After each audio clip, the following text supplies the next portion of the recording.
Hey there, V2X Nation and friends. This is Hope Skibitsky, the Learning and Development Manager at V2X. And you're with us here on Converging on Leadership, the place where we use transparency, vulnerability, and lessons learned to develop ties with our leadership to help us better serve all of our internal and external customers. Hey podcasters, can you picture yourself with a challenging, rewarding career as a commercial and defense contractor? Maybe you're already working for V2X and would like to expand your horizons with a new opportunity, or you're interested in getting started with us. V2X is here for you. We have a wide array of job openings, some for those who want to support the United States military warfighters, and for those of you who are interested in the ultra-secure world for one of our country's three-letter agencies. We pride ourselves in developing our employees for future opportunities. Did we mention we have locations and positions all across the globe? If you are interested in a rewarding profession that pays well with competitive benefits, check out our website at gov2x.com/careers. Welcome back again. We're here with Steve. Had him on last go round. We talked a little bit about driving change, making sure things didn't sit stagnant. But this time, I'm hoping you'll talk to us a little bit about business acumen. Now, a lot of people don't fully understand what that means. What would you say business acumen actually is? Well, to me, I think it's an overused term. Sure. Okay. In this company. So I'd like to come back to acumen. And leave the business part out for a few minutes. Acumen is being knowledgeable in your trade, and so we have operational acumen. In LogCat, we've got operators who can make things hum. They can go into a base camp, 3,000 infantrymen, create order out of chaos. That's operational acumen. There's HR acumen. Oh, you need people, I can get you people, whether it's a subcontract labor or direct hires. I want HR acumen. I think on top of that, for a company like V2X, is business acumen. And so business acumen is a little bit, to me, more esoteric. It's the combination of operational acumen, financial acumen, HR acumen, to create something that the business can use to satisfy a customer requirement. And at the same time, make the money that we had proposed to make when we took on that work. And so I think people look at business acumen as this target, this finite thing that you either have it or you don't. And I look at it more as an esoteric thing that if you did a good job in 9th grade algebra, you'll get it. Okay. Why or should the frontline supervisor at Arbus care what it is, or should they have any take on understanding it? I think they should. Arbus, not my portfolio, but if I'm the program manager at Arbus and I'm a middle-level manager Sure. inside of Carl's portfolio, and there's an expectation that I'm going to do what I said I would do. And so a proposal goes in and says, you're going to do these things. We're going to do these things at Arbus. A program manager then takes that proposal, because we've won, goes to Romania and says, oh my God, all these things that we said we can do, we can't do that, and we can't do this with those amount of people, but over here I need less people, and because the reality on the ground doesn't match what we had proposed. That's not a bad thing. That is the way the business is. Here's the requirement. We bid to the requirement. We won. Here's your proposal back. Go to Romania and work. You look at that. The PM didn't write the proposal. The PM looks at that work and says, yeah, no, I can't do that. But I can still do it. And I can do it under the price or inside the price that we can do.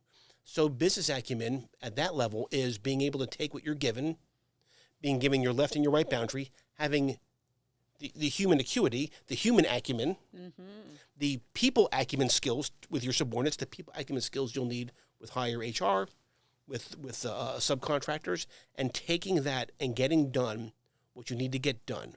So I think it does. I think there's a level of flexibility needed for business acumen, critical thought needed for that, communication skills up and out. Because I got to tell my boss, hey, I know you bid this and you think this.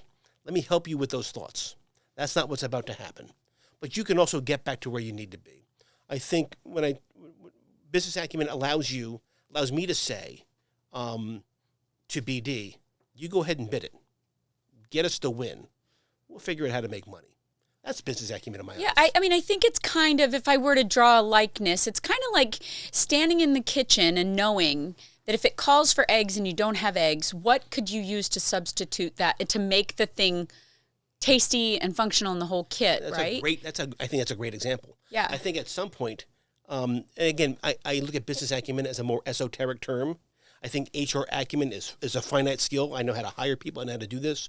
I think operational acumen is a different skill. I can create order out of chaos. I think business acumen is, depending on the level that you operate at, a little bit more esoteric. It is taking that recipe, taking grandma's old recipe, and you're missing an ingredient, and figuring it out and making it taste similar to what she used to make. That's right. A great example. Well, you mentioned last episode about Saving Private Ryan and the captain that was insistent that they were going to clear that one area of the beach.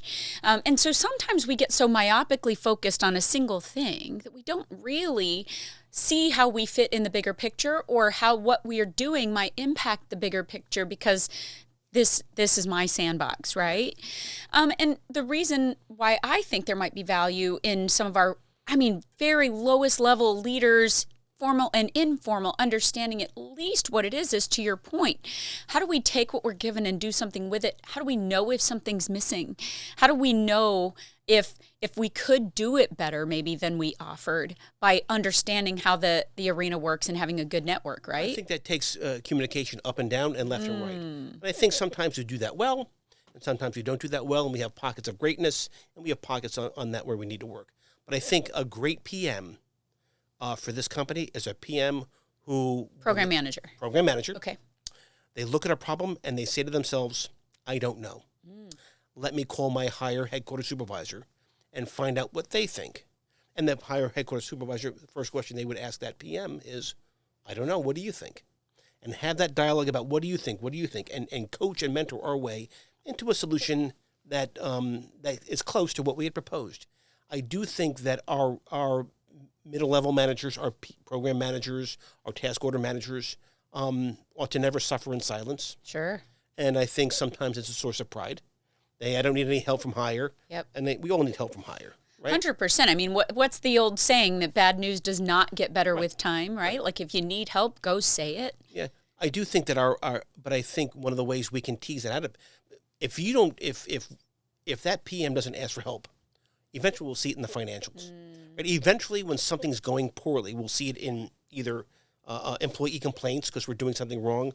We'll see it in the financials. We'll see it it'll manifest itself in a number, or whether it's a number of complaints or a number with a dollar sign in front of it. And then senior leaders will know, hey, there's something going on, and we're using Romania as the example. Bad example because things go right in Romania. And I think things are going quite well there. But that's the example. Hey, what's going on there? Hey, somebody needs to go there. And maybe somebody should have gone there last year when they first started out there. Yes. And sit down with the HR people on the task order, and the finance people on the task order, and the contract professional on the task order. What are you guys thinking? How close was the proposal? And then when to what you guys are saying here?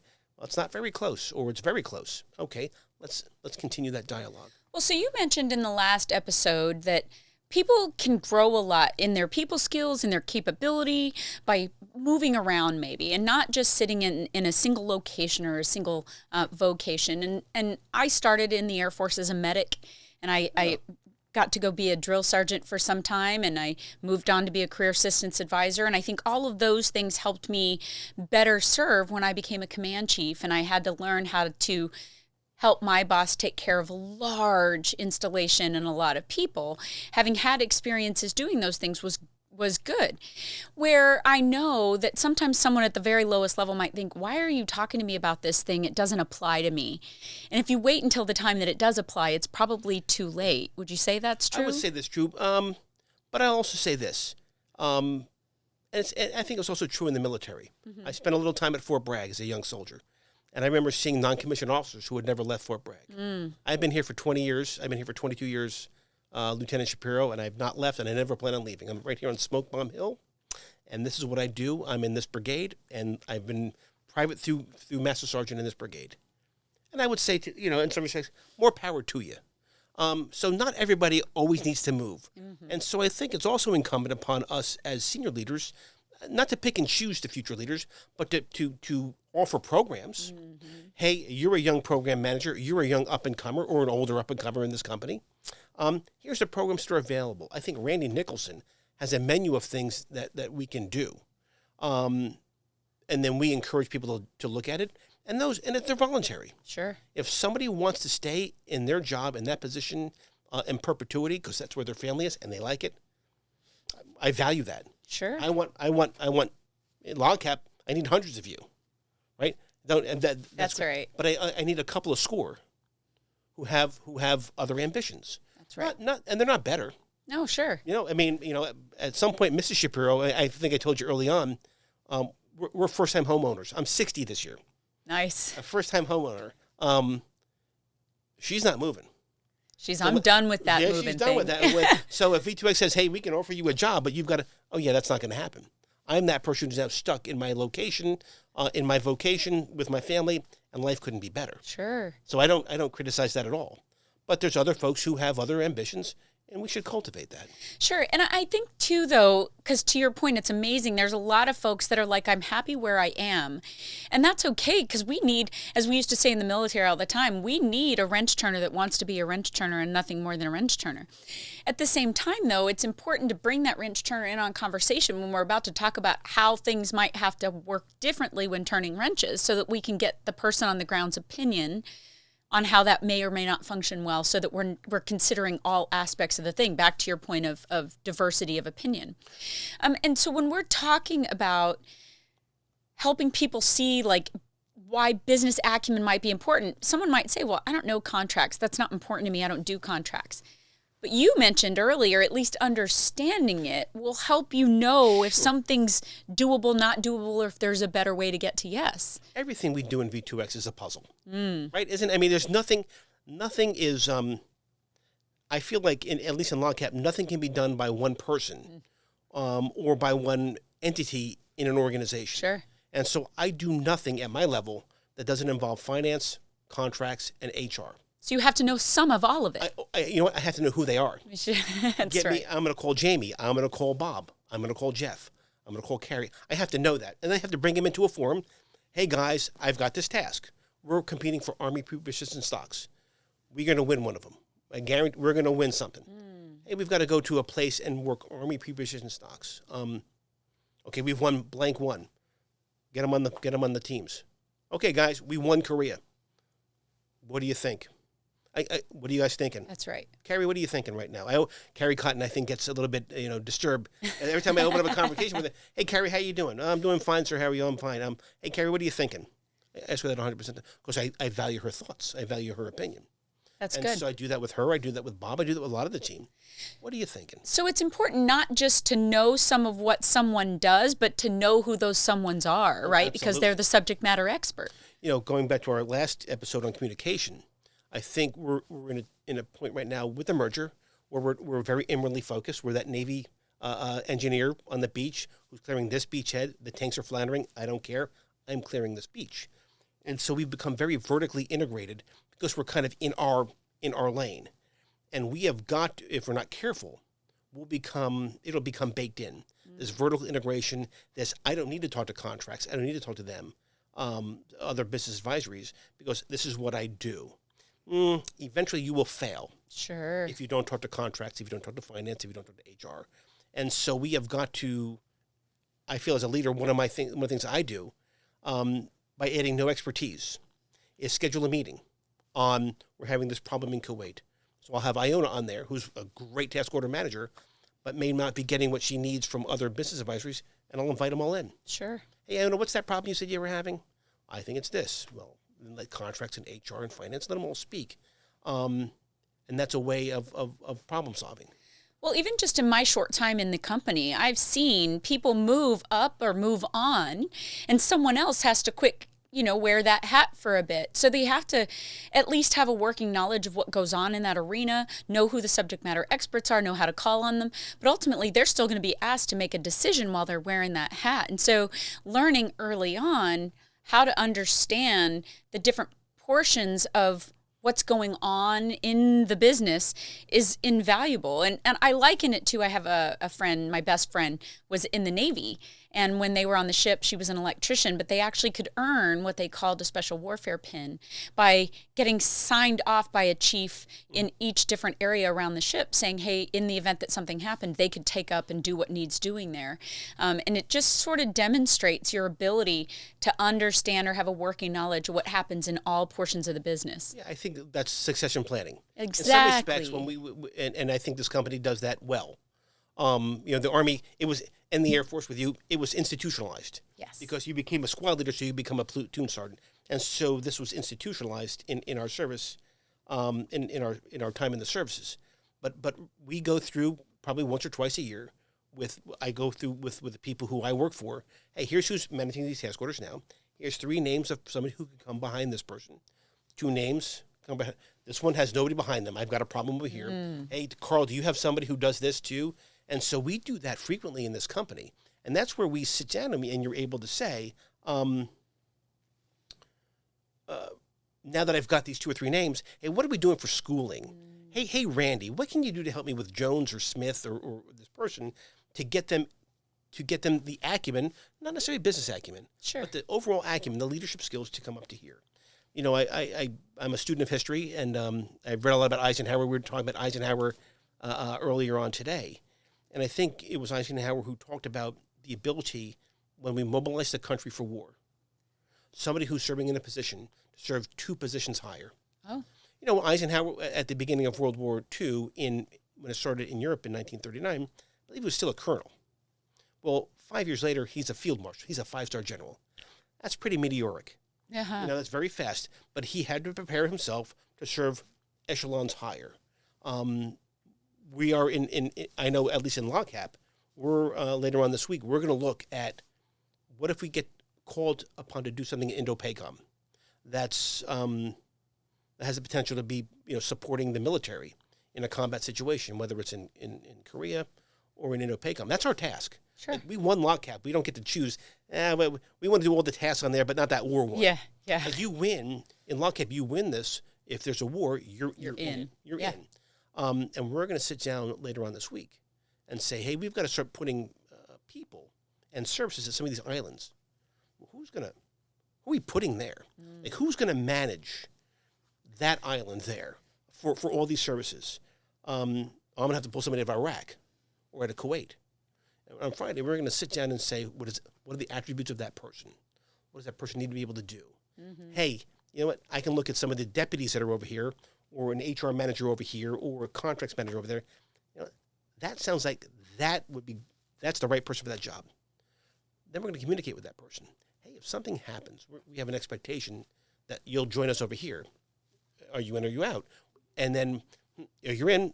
What do we need to do between now and, God forbid there's a war? To get you ready. To get you ready. Yeah. We have to have those conversations. So that becomes, I know I spoke earlier in the last podcast about our burning platform. Mm-hmm.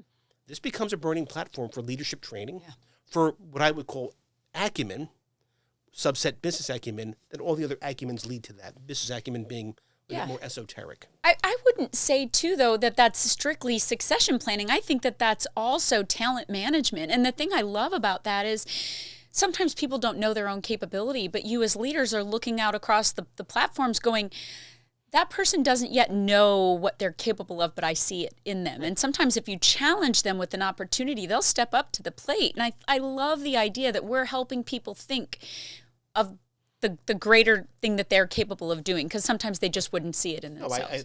At some point in the next 2 weeks, I'm going to come up and say, Hope, you know what? We just went through this whole Indo-PACOM scenario. I see a role for you in the third island chain. All right, man. At blank hour, at blank day. Is that something you'd like to think about? You want to go back and talk to your family about that? Sure. Because we don't. That's the way we operate. And then if you said, yeah, well, you know what? We've got this other exercise going on. We do a lot of exercise in the Philippines. Would you be willing to manage a base camp in the Philippines next year during one of our exercises, just to get a feel for how that transactional piece works? You'll be working for a guy who's going to coach and mentor you through this, and you'll be fine in the Philippines. And if you're successful, there's other things out there, and then you go back to your day job, of course. Right. But we owe it to ourselves to not throw somebody into a situation for the first time And so it's talent management, it's succession planning. It is how does this company fight and win? Yes. And to me, it's all about the acumen, again, a subset Sure. of this business. No, I think it's great. And I like that we think like that, but I also like that we're here talking about it, because everyone that's here with us listening to this conversation might start to think either they've thought about it before but didn't give it much thought, and maybe they should dig a little deeper, or they've never thought about it and they should find a conversation to have somewhere that would maybe get them engrossed in some of those things that they hadn't spent much time on that will be crucial for them should they decide to grow within the walls of their There's a handful of people who are putting very deep thoughts into this. Yes. Because this is what we do. I mean, V2X is a great company. I mean, we everything we bid, we win. We're the profits are happening. I know all these things are happening. Okay, what's next? It's the long money conversation potentially. Yep. It's the long plan conversation. It's, oh my goodness, what happened? As a senior leader, you think through that, and then you say, well, based on this, I've got to have more training, talent management, succession planning down here. And so it's that long requirement, that long money requirement that we like to think through and have that lead to other things. Yeah. Well, this is good. I feel like I could sit here and talk to you all day. It's very enlightening. It's super comfortable. I've appreciated having you on the podcast. Maybe one day you'll decide you want to come back, spend a little more time with us. I'm happy to come back. You just let me know. Yeah. So I think we've wrapped it up, unless there's anything else you want to add before you go. I know I've talked about, Acumen being and other Acumens. I'm not trying to downplay business acumen. Sure. But I think when I look at business acumen, I define it differently than maybe even the CEO would define it. Doesn't mean that he's right and I'm wrong, or I'm right and he's wrong. It is, as long as you're getting after it, I think you're fine. It's when you stop thinking about it. It's when you stop changing or adapting or learning, and then you lose all your acumen. Then that's when you're a lot less useful to the company and frankly to everybody. It's good though. So pleasure to be here. Thank you so much. Thank you for sharing. Join us again when we have Corey Mitten Package on, and we'll see you next time here on Converging on Leadership. Please subscribe to Converging on Leadership on Apple, Spotify, or wherever you listen to podcasts. Find us on LinkedIn at linkedin.com/company/V2X-Inc. And please let us know what you think of our show and what future topics you'd like us to cover. Converging on Leadership is produced by kglobal and brought to you by V2X. V2X transforms operations and sustainment for government and commercial clients worldwide through operational support services, training, and converged environments that integrate physical and digital infrastructures. Learn more at gov2x.com. And until next week, I'm Hope Skibitsky, and thanks for listening.